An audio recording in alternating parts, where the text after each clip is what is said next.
Vamos para a correção da aula de língua portuguesa referente ao dia 6/4/2020. O assunto é crônica. Pneu furado. Crônica de Luiz Fernando Veríssimo. O carro estava encostado no meio-fio com o pneu furado. De pé ao lado do carro, olhando desconsoladamente para o pneu, uma moça muito bonita. Tão bonita que atrás parou outro carro e dele desceu um homem dizendo: "Pode deixar", e trocaria o pneu. "Você tem macaco?" Parou, perguntou o homem. "Não", respondeu a moça. "Vamos usar o meu", disse o homem. "Você tem estepe?" "Não", disse a moça. "Vamos usar o meu", disse o homem. E pôs-se a trabalhar trocando o pneu, sob o olhar da moça. Terminou no momento em que chegava o ônibus que a moça estava esperando.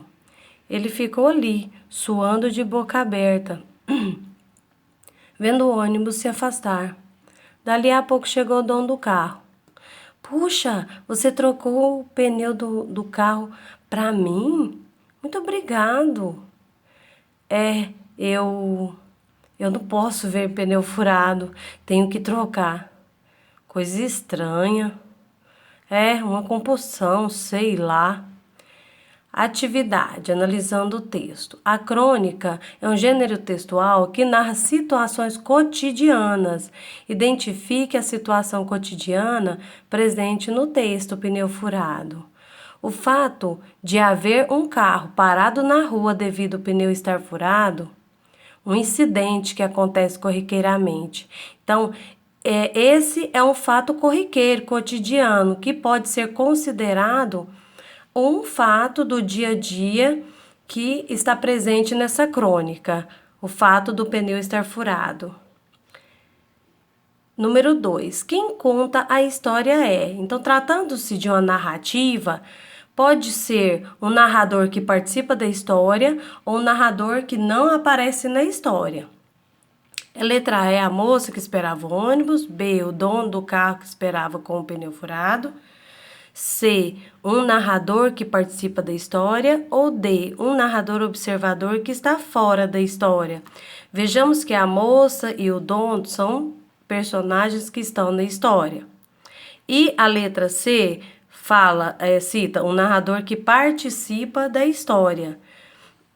Bom, se observarmos, as três situações A, B e C se refere a personagens participando da história. Na verdade, quando nós lemos o texto, nós não identificamos quem narra a história. Portanto, a resposta correta é letra D, um narrador observador que está fora da história. Então, como nós observamos isso?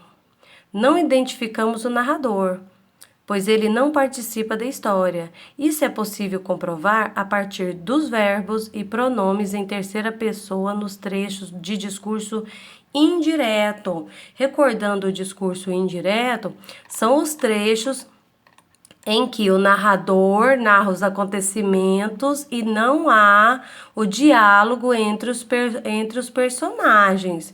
Então, esses trechos em que há diálogo, que nós podemos observar através dos travessões, são trechos de discurso direto. Então, para observarmos o tipo de narrador, temos que analisar os trechos de discurso indireto.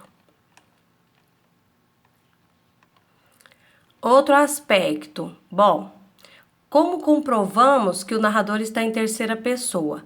Lá nos trechos de discurso indireto, vamos observar os verbos. Por exemplo, eu transcrevi o verbo estava, parou, desceu, trocaria, perguntou, respondeu, disse, pôs, terminou. Então, todos esses verbos estão em terceira pessoa, do singular, no caso desse texto. Então, isso é uma comprovação de que o narrador está contando algo que aconteceu com outros e não consigo mesmo. E pronomes em terceira pessoa também, ó. Ele, dele, se, que acompanha o verbo pôs, pôs-se. Ok, pessoal? Espero que vocês tenham compreendido, mas qualquer dúvida estarei à disposição.